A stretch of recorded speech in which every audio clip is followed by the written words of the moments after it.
Okay, well, I make it 12 o'clock on the dot, and good afternoon to everybody. Thanks for joining us on our webinar this afternoon.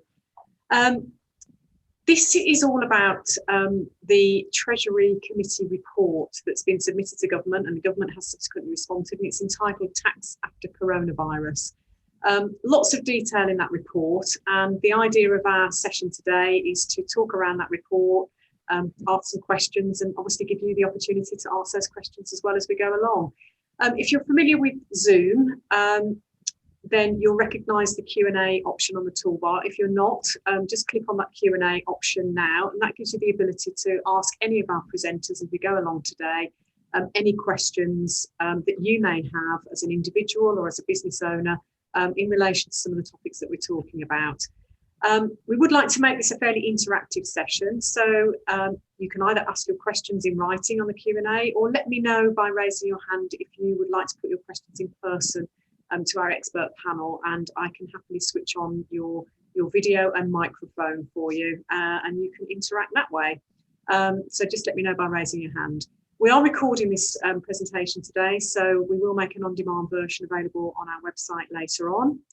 And what I'll do now is hand over to Anne-Marie Dunn, and Anne-Marie can introduce you to the rest of our team today. Anne-Marie has very kindly agreed to facilitate this session for us, and we'll make time at the end for any other questions you may have. So over to you, Anne-Marie. Thanks very much, Jo. Welcome to those who've had the time to attend today. So what we're doing today, as Jo said, is we know there's great concern with all our clients and with ourselves on what the future of UK taxes will be.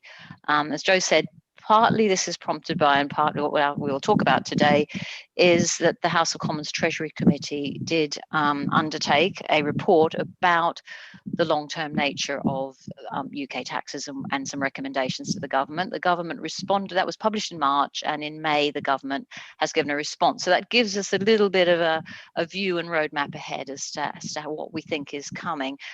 But this isn't just prompted by coronavirus. This has been ongoing now for 5 or 10 years, that the successive governments have committed to future support of age-related issues in the economy, with pensions, healthcare, elderly care, and with an ageing population. All governments have seen that the tax take needs to pick up somewhere, and we've seen some things happening over the last few years to try and to deal with that. So that's what we're going to talk about today.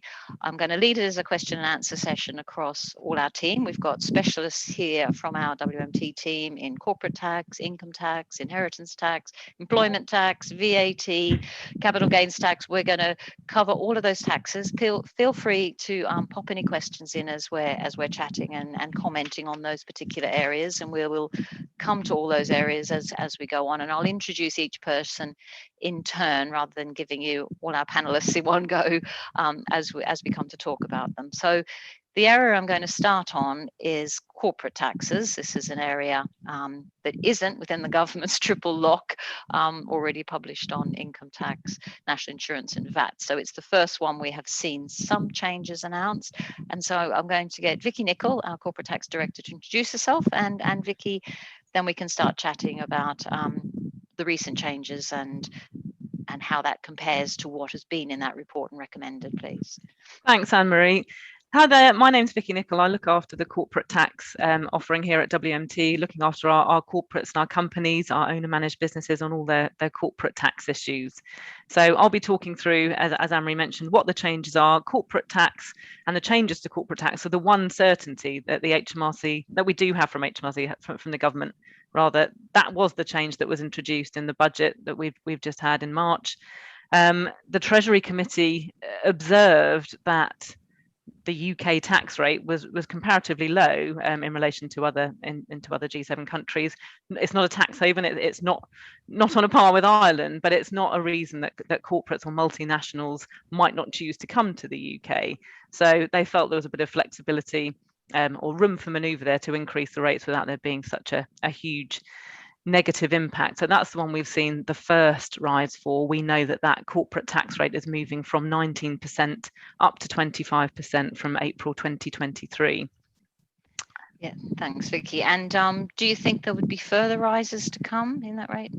I think there's possibility for that. 10 years ago, we were at 28% in the UK. It had been previously to that, it was 30%. So I think there might still be some more wiggle room. This immediate hike of 6% is only for corporates who are making profits. So the idea being, as has historically, you kind of, people have taken out what they put in. So you're not going to receive that tax burden until you are in a position that you're making profits. £250,000 is the new entry level to that 25% rate. But the increase in the tax rate has been accompanied by a couple of sweeteners, shall we say, in that there's been an extension to the corporation tax loss carryback rules. So rather than just carrying your losses back against one period, we're now looking at a temporary period where you can carry back those losses for up to 3 years. So there's further room to claim more tax back if you've been loss making. Similarly, we've seen an extension or a maintaining of the annual investment allowance across all businesses of £1 million in relation to capital spend that's here until the end of this year, as well as a super deduction of 130%, where companies investing in their fixed assets can get a super deduction of up to 130% of the value of that spend in the next 2 years in preparation for this corporation tax hike. So potentially some further rises, but I think that we have the certainty there for the next few years in knowing what's happening with corporate tax. That's interesting, because the government's what people are worried about tax changes, they have said where they can, they will try to give advance knowledge. So we have got that there, that we have got a few years to plan. They've certainly made it clear they don't intend to increase taxes immediately till the economy recovers. So I think they see part of this investment allowance and things trying to boost the economy, don't they, to try and get things going? Yes, I think it's modelled in a way that those who can shoulder the burden can, and then there's incentives there for people who are still struggling. The other point I was just going to mention was it's not just the raising of the corporate tax, it's that the Treasury Committee has highlighted the need for reform in certain areas. So what we might see are some further distinctions between certain types of companies, most notably the recent G7 agreement on the tech tax, on the digital services tax, which UK led the way on, but now we've got an international agreement, at least amongst the G7, for a specific area of tax, minimum global rate of 15% on a particular type of company. Yeah, definitely. And then there's obviously a tapering rate, because there is smaller businesses still get to benefit from the lower rate. Goes against their principle of simplifying taxes. It's adding complexity back in there, and I suppose it gives potential scope for future raises, even for smaller businesses, maybe. Yeah, so we know that it's a £250,000 profits for the 25%, but as you say, it's that marginal rate between profits of 50,000 and 250,000. So definitely back into the area of looking at your associated companies, planning what your results will be, scoping that out from a real perspective, in-year planning, rather than waiting to see what's happened post-year end. What else do you think companies could be thinking about if they know they're going to encounter this higher rate in a few years' time, if they're very profitable businesses, or projections to get profitable? Are there things businesses can be thinking about now? I think the key, as I say, is planning in year. We are back to lots of different intricacies of associated companies impacting whether you're in the quarterly instalment regime, cross charges, how you use that group relief. Some people may not necessarily know what that means, the associated company rules. So those limits are split by every company under the same control. That's right. Is that right? Yeah. Pretty much, yes. It's not just group companies. They're now expanding that definition for companies, as you say, under the same control of the same set of shareholders, and where there's interrelated business activities. So it's not just if your profits are over the 250,000, that limit is split by the number of associated companies in that group. So it might be that you're hitting that level a lot sooner or a lot quicker than you might have anticipated. So understanding that in year or previous year, if you're mapping out your profits, you've got the time to look at how best to potentially spend money in different companies. If we're talking about a group, we've got the flexibility, if you like, of the losses. Although we can carry back for 3 years now, we know we're carrying back against profits at a 19% rate, whereas that might be more useful to carry forward losses against a 25% rate in future, or a bit of both. You could do it now for some cash flow and then resubmit corporation tax returns to move the loss to your future periods when you know you're going to be profitable, or when you know you're profitable in those periods. certainly encouragement as well on capital spend. Although we've got this super deduction and an increase, an extension to the annual investment allowance, it still means putting your hand in your pocket and spending that cash now. So companies should be wary of, if they really can't afford that spend, is it really giving them the benefit against the tax bill? Is it better to keep the cash? Plan, I think, for the next few years in year. One of the questions that's popped in is obviously with the jump in potential tax rises from 19 to 25% for people thinking about what structure to operate a company in. Should that rate put them off operating within a company? I don't know if you've got a view on that. I've certainly got a few views, and I'll add in. And yes, I think it certainly changes your modelling when you're sort of doing your calculations as to what that take home is going to be operating through a company. Of course, this is going to make a difference. As we've mentioned, it's for profits over 50,000 to get into the marginal rate, so people might think it's okay while profits are smaller, but absolutely it's a factor to consider. It's also running hand in hand with which Peter will come on to, the question about trying to raise those income tax, the off payroll working, the I-35 issue, and trying to put people off operating as a corporate if it is just for securing that lower tax rate rather than it being the right thing for them to do. Yeah, I think that's the key bit. I would say that I don't think these tax rates will change whether a company is the right structure for somebody or not the right structure. If a business is what I call a lifestyle business, every pound earned and pound taken out, going for simplicity and doing those tax numbers can be important. And for many years now, if you're a high earner, just taking every pound you earn out of your business, actually staying unincorporated has always been the right answer, even if there's very marginal differences since they've raised dividend rates. But I think it's always a commercial decision. Companies bring a lot of other advantages, which we can come on to later, about inheritance tax planning and small interest planning and keeping money in and timing. You have control over when things come in and out. The corporate rates, if you're keeping most of the money in, is still much lower than the income tax rates. But if you need most of the money out, then yes, you do need a bit of planning, but it should be a commercially driven decision. It's my personal view. I think we'll move over now to some income tax changes. So Paula, would you like to introduce yourself a little bit and tell us what you see happening and what's already happened on the income tax side of things for people, please? Yes, hello there. Yeah, I'm Paula Jeffs. I'm the private client partner at WMT. I look after the tax return service, personal tax planning, and I specialise in inheritance tax. So really, it seems, following the government's response to the Treasury Committee's report, that there is unlikely to be any significant tax rises in the short term. And as you said, Anne-Marie, they don't feel the time is right and they don't want to damage the economy. Also, the Conservative government's manifesto has committed them to the triple lock for the rest of this Parliament, and that means that they have made a pledge not to increase any income tax, national insurance, or VAT. Now, what the Chancellor did do in the last budget in the spring was to set out that there was going to be no increases in the allowances or the tax band thresholds for the next 5 years until April 2026. So that means by not increasing the basic rate band or the higher rate band or the personal allowances, even by inflation, it is ultimately going to increase the income tax and national insurance that is paid by all of us on income.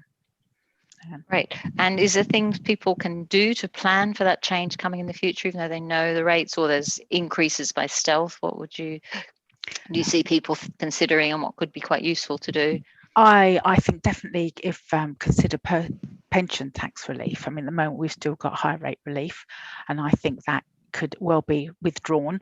So I would certainly consider maximising your pension contributions over the next few years. That's interesting. Someone has just asked about whether we thought pensions relief would go. So yeah, I think that is on. There's been a lot in the press about that. Yeah, I mean, it's currently restricted as well for people earning over 150,000, but they could take that away for anybody in the 40% tax band. I would certainly use your ISA allowance every year, build up your pot to get that tax-free income every year. Also consider making some gifts. I mean, I know we're going to talk about capital gains tax later on, but the rates really are quite low at the moment. So think about making those gifts. And also, you know, for inheritance tax at the moment, you can make those gifts, and providing you survive for 7 years, there's no immediate inheritance tax. We haven't say actually they couldn't take that talked away? about inheritance tax yet. So what do you see there on the government's agenda with inheritance tax? Do you see? And I was going to bring up capital taxes a bit later, but you've raised it. Sorry, we're starting. No, that's fine. That's fine. So what do you think is on the cards for inheritance tax? Well, again, it is there. It's under review. They do keep saying it needs to be looked at and reviewed, but again, for the short term, no real changes. I mean, the current nil rate band of 325,000 that's been in place since 2009, they have said again in the budget that's not going to be increased until April 2026. So obviously, you know, as property prices increase over the next few years, the tax take will be higher on that. You know, the residential nil rate band of 175,000, that's also been set and not to increase until April 2026, as well as the allowance where they withdraw the residential nil rate band, that's set at 2 million. So again, gradually estates are going to go over that in the next few years, and with 40% inheritance tax, which is a hefty tax, more and more estates are going to fall into that category. Yeah, certainly. What about landlords? So this is an area that's had a lot of change over many years. Those are with property and property taxes. Is there anything landlords should be aware of with tax rate definitely. From April 2023, landlords are going to have to report their rental profits by filing quarterly returns. So this is commonly known as MTD, making tax digital. Now, if your rental income has got to be over 10,000 a year, but certainly I would sort of research that, become aware of it. And we, as a firm, recommend the digital software Xero. So I would suggest they look into that, and obviously come and ask us if they've got any questions. Yeah, agreed. I think the whole shift, the government has been very clear on where it is heading in terms of digitalisation of tax in the UK, and although it's only started on people doing VAT returns to start with, it's going to affect all taxpayers, companies, small businesses who are not incorporated, and as you said, landlords quite soon. And so part of increasing tax take is not just about getting the tax take up, but getting it quicker and sooner and not missing people. And so this whole shift towards real-time reporting, real-time sending in is somewhere everyone will need to go, and all businesses and all individuals who are subject to tax returns will need to get up to speed with keeping digital records and sending information in more regularly. And I certainly can see within the longer term, tax receipts coming up. I mean, this week they're even talking about looking into changing the year end from 5th of April, aren't they? So just in terms of when things reported, and we've already seen shifts in the way tax needs to be paid. So for capital gains tax on residential property now having to be paid within 30 days, and gains produced and tax paid over, all sorts of changes. Vicky, I'm going to come on to stamp duty land tax, because when we're talking about landlords, the UK economy has a lot of property investors, either in corporates or individually, and we deal with a lot of those, looking at both those structures. And the stamp duty land tax is for any property, particularly those not your, is been a big area. What's been mentioned on that side of things, and how do they see that impacting? Yes. So the Treasury have identified this as an area that is contributing to, that the SDLT as a tax is contributing to general inflexibilities and somewhat stagnation in labour markets and the economy in general. It's a prohibitive tax that stops people moving, transactions happening. So they have suggested that this really should be an area that is put down on the list for reform and considerable reform. The government response to this was they feel they've already taken steps to address this one. 2014 saw the change in how SDLT is calculated. So it used to be when you get over a certain level, that's the percentage. Now it's staggered, and it's staggered with quite a high starting point. So they feel they've addressed that for fairness. They've, as we know, we're currently seeing an extension to the SDLT holiday for residential purchases. We've definitely seen the impact on the economy and on, absolutely. property prices Yeah, from those sorts of exactly, every time they've done those holidays, we see exactly, it. Yeah. which you would think that the dramatic increase in that is evidence in itself that they should be taking further reform on it, but they've said they feel they've addressed it, particularly with further help to first-time buyers. It's about 11 billion a year contribution to the UK coffers, so they've said that that's not an area that they feel they're going to be addressing. They don't want to be reducing that area of the tax take. Peter, I think we're going to move on now to some employment taxes. Would you like to give us an introduction to yourself and then what you see as the main changes that may affect employers in the coming years? Thanks, Anne-Marie. Hello, everyone. My name's Peter Davis. I'm an employment tax partner at WMT, so look after anything and everything to do with employment and all of the issues that come from that. I think there were two things principally for employing businesses to be considering. One is a more short-term issue, which the government has been taking steps for a number of years now to try and have more and more workers treated as employees on payrolls, subject to PAYE, rather than working in other ways. So, for example, as contractors, as consultants, as personal limited companies as well. There's been some significant changes this year, which came in this April, which the government hopes will bring an increased tax take through PAYE and employees and employers' national insurance. I think we're likely to see further movement on this direction. And the government has already hinted that it may want to start considering things like a statutory definition of what is an employee, which at the moment doesn't exist in law. The courts have also shown more and more of an appetite to get involved in these sorts of questions as well, which obviously have a knock-on impact to the level of taxation costs that employers bear. So we've had a number of cases going through the courts, most notably involving Uber. So that particular case, which went to the Supreme Court back in March, that led to Uber immediately reclassifying all of their drivers as employees subject to PAYE. So in terms of the taxation cost to Uber as a business, that will now bring very significant extra implications: employer national insurance, pension contributions, various statutory payments and obligations. And I think we can see the climate moving further and further in this direction. I think the other thing is a more long-term aim as well that government has had. So governments for probably the last decade now have publicly committed to an ultimate merging of income tax and national insurance. And obviously, with employers having to pay an element of national insurance, it's a question that's very relevant for them. It is a long-term objective, and the main reason for that is it's fiendishly complicated to bring two completely different systems together.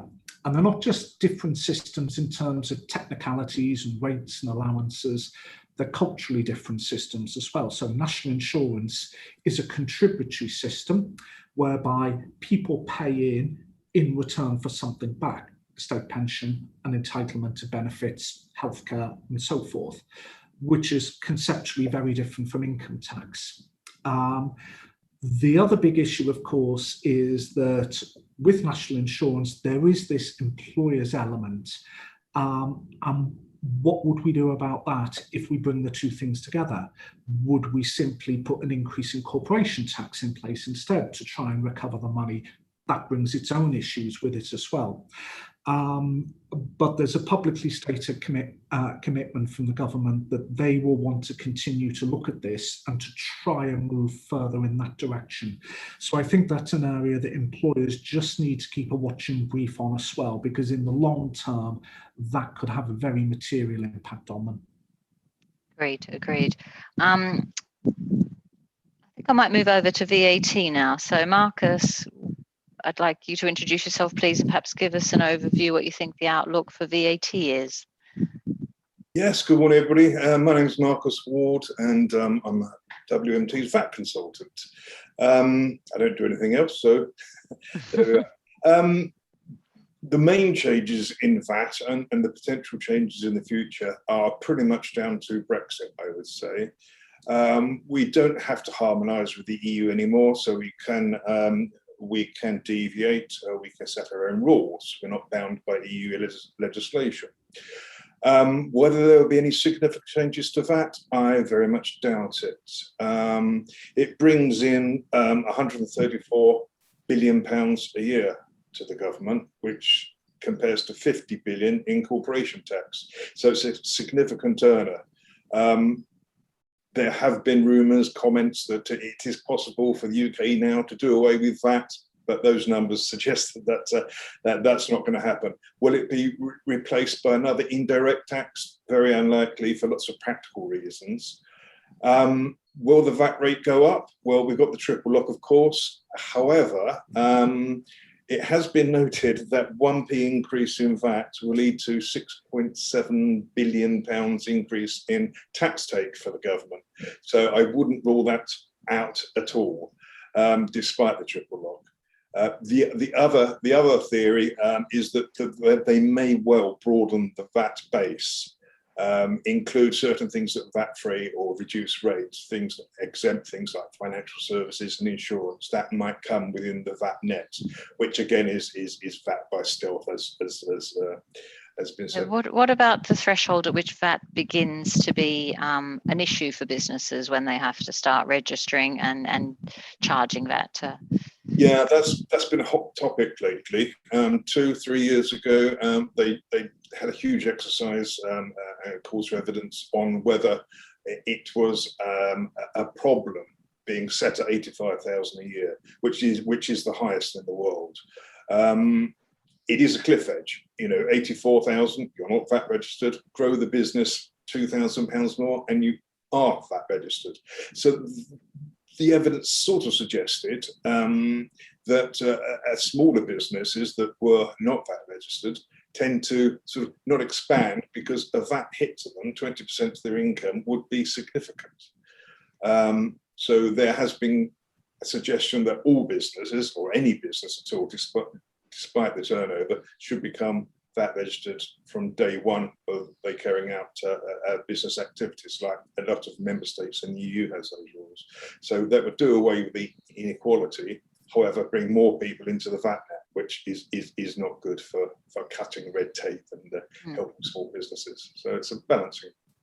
Yeah, that's interesting that that VAT could be an area, just a percent, because it's something that's on consumption, isn't it? It's about the consumer paying for things at the end of the day, and we do know that's what the government is hoping, that the tax take rises with a boost in the economy, people getting back, spending more, rather than them having to put very politically unpopular, massive tax changes in for individuals in particular.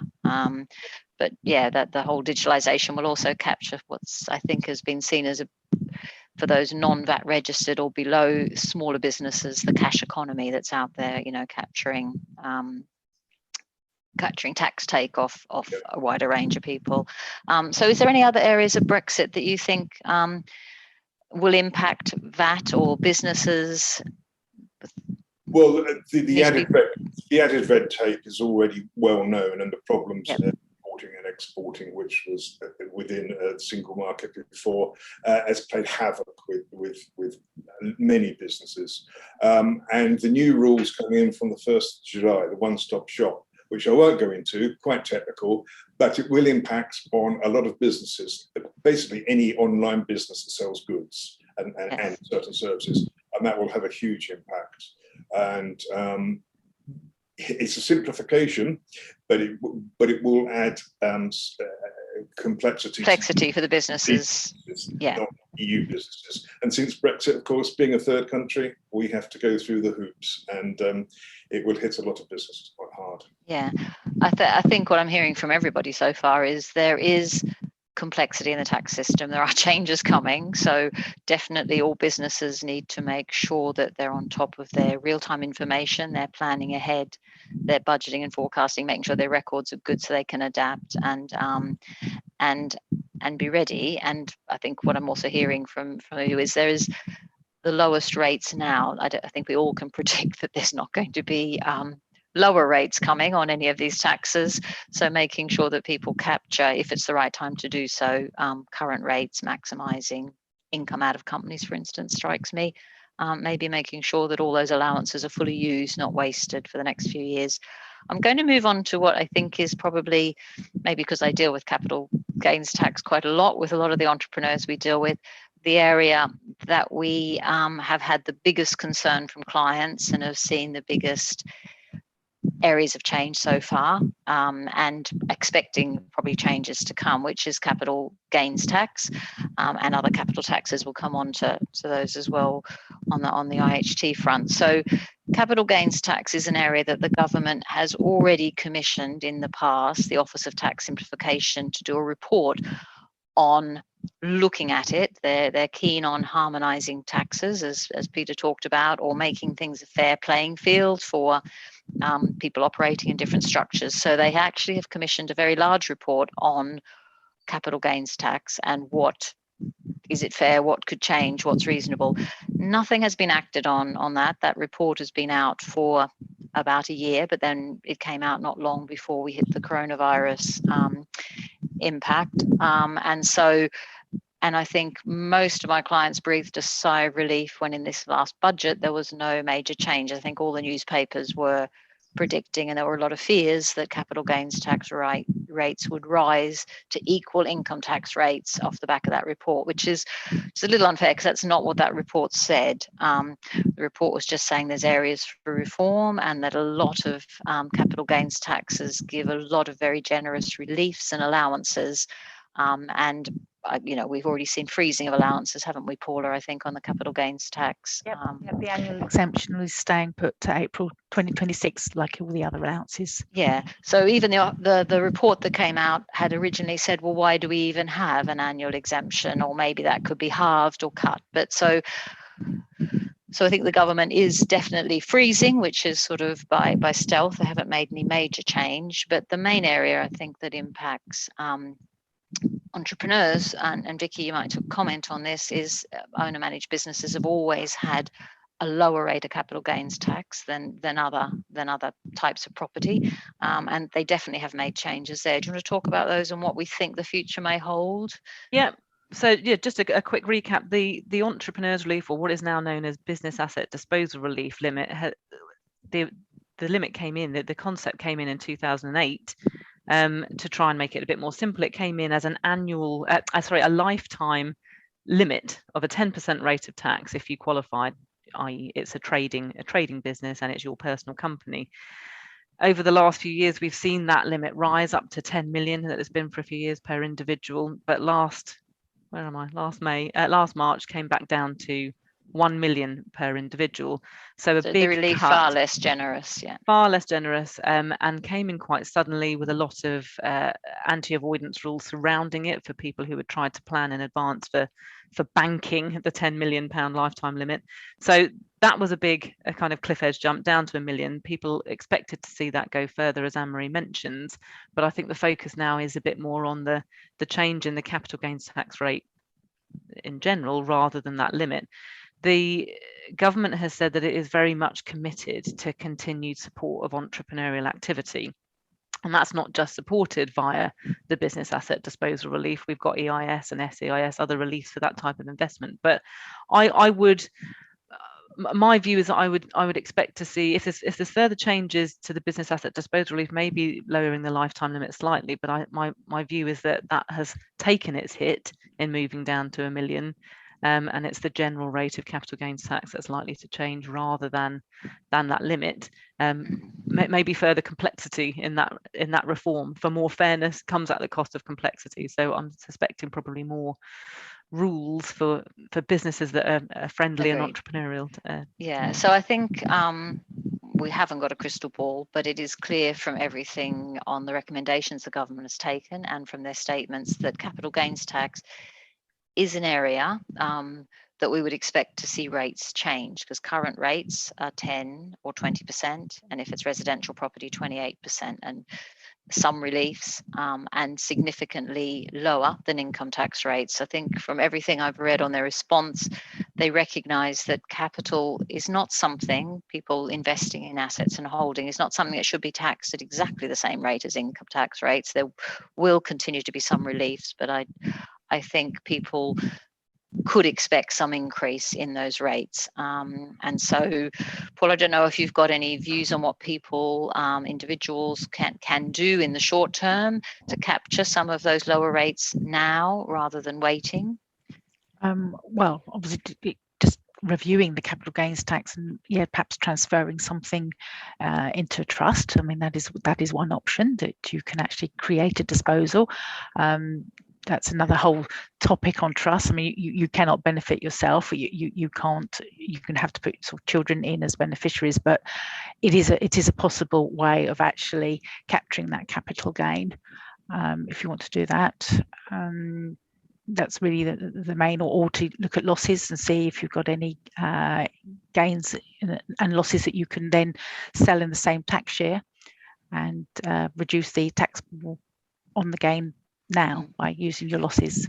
Yeah, I think it's a tricky decision. We've had quite a few clients who have made decisions to take offers for sales of their business or things like that, thinking, well, actually, even if the rate changed from 10 to 20%, how much extra would I need to get for my business in the future to make up for that differential in tax? So I think it is a tricky time for business owners, and particularly those that have got their eye on perhaps an exit or a sale in the medium term. But I think it's quite clear. I don't think there's going to be an overnight change. We could be proved wrong in the next budget. I think the government is clearly saying that reform of taxes, totally a major reform, is unlikely to be something they're considering. But actually, the rate change, that's my personal view. I don't know if either Vicky or Paula have got any other comments on. No, all I've heard is, again, sort of rumours that perhaps the rate could be 28% across the board on shares as well. I wouldn't be surprised if that came in. Yeah, I think further categories of asset, as you say, so they can have the differential in different rates for different things.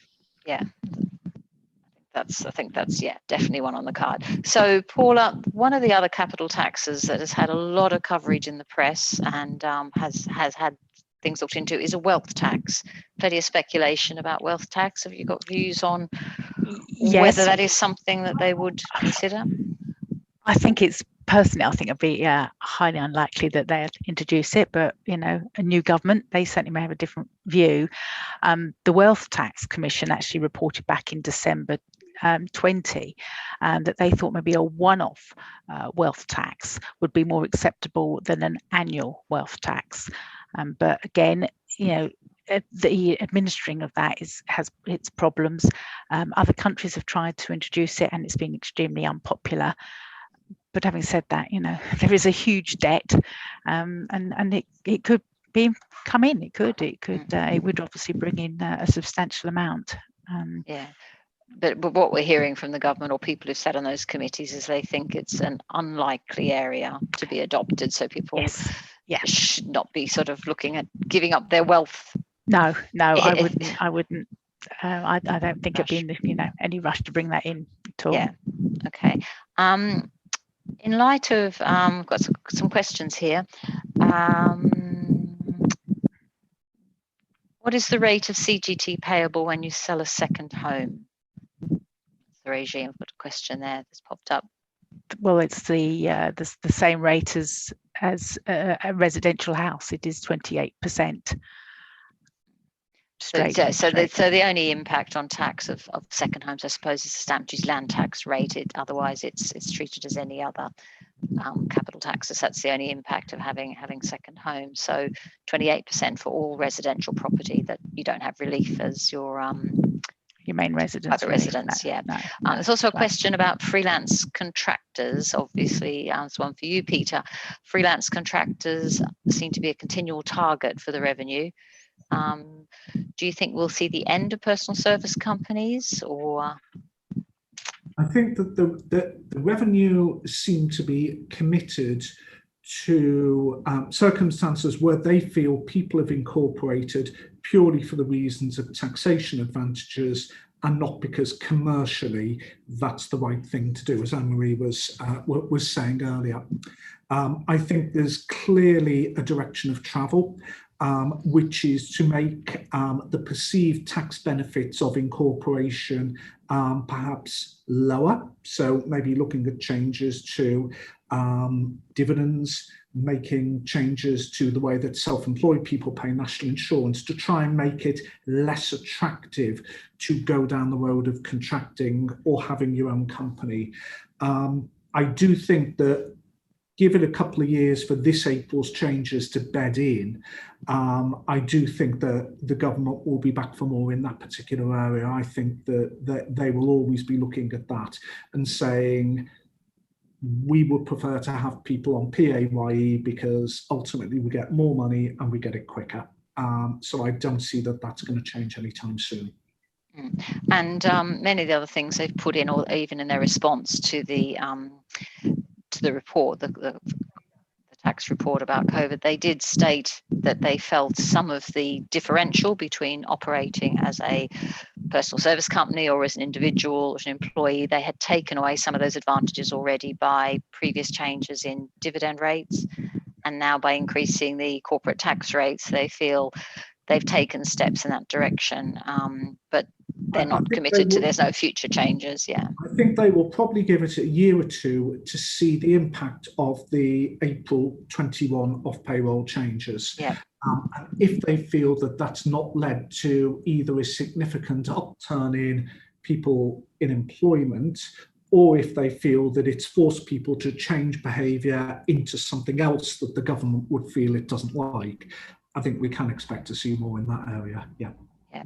I've had a question which is about trusts, Paula. Do you have to be careful using trusts in wills in respect of care fee planning? Have you got a comment on that? Is that something you can comment on, have an answer? Is trust something you come across? I think if the question is, if you set up a will and you put a nil rate band trust to come in within your will, that protects the 325,000, the nil rate band. So they're still very popular.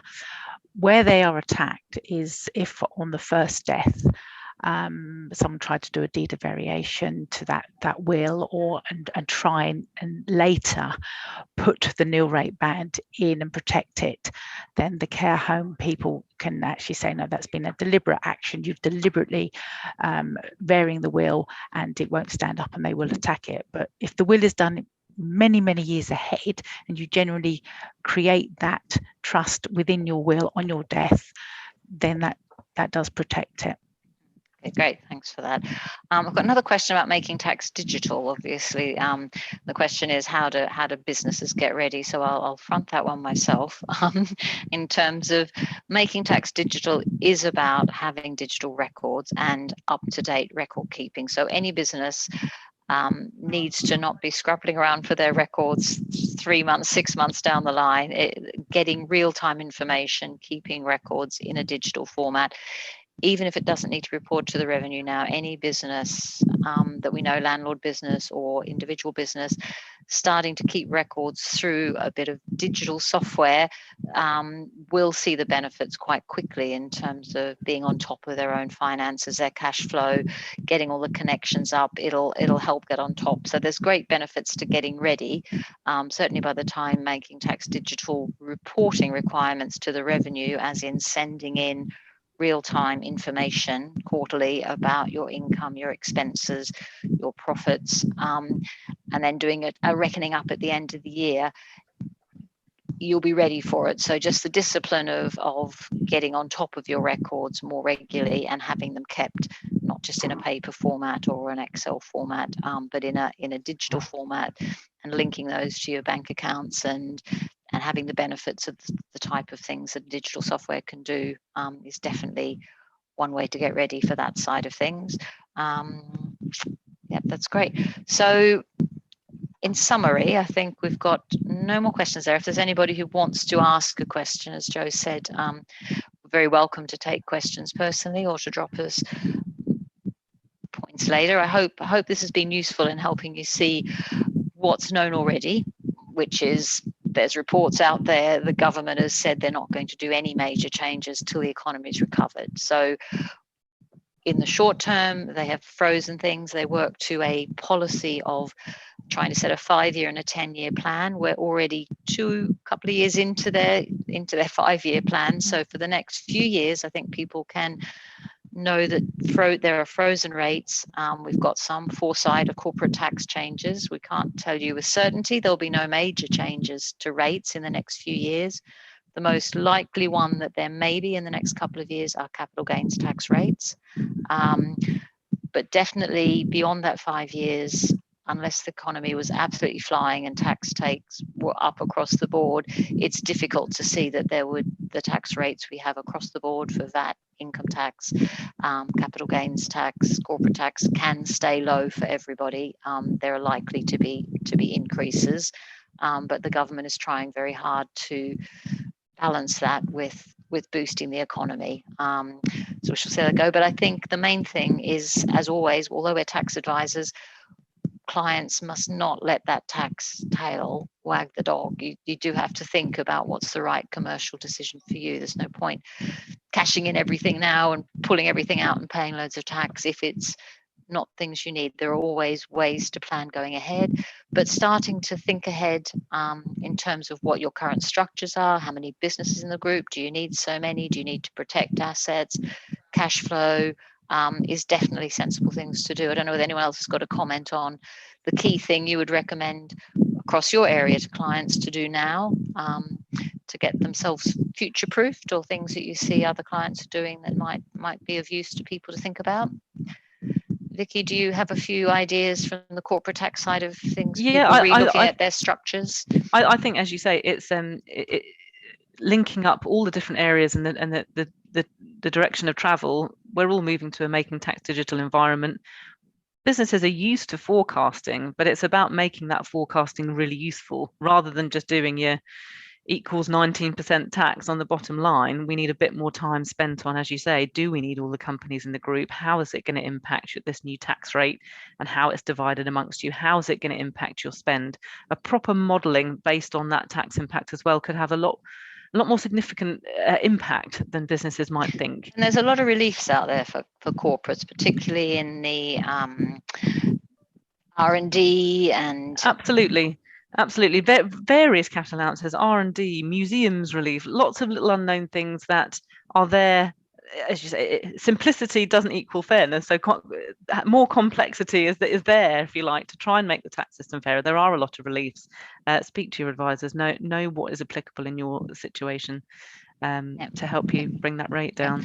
And then, Paul, on the income tax side, I'm seeing a lot of clients starting to think about equalisation of assets and income across families, sort of in readiness for that, and making sure, rather than just taking what they need, taking right up to the basic rate band or 100,000 band, just maximising income to have some tax paid income sitting ready waiting for the future. Are you seeing that as well?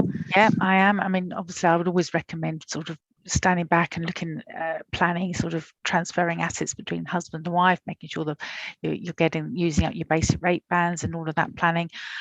I would also suggest that people take stock, look at their assets, and think about inheritance tax planning as well.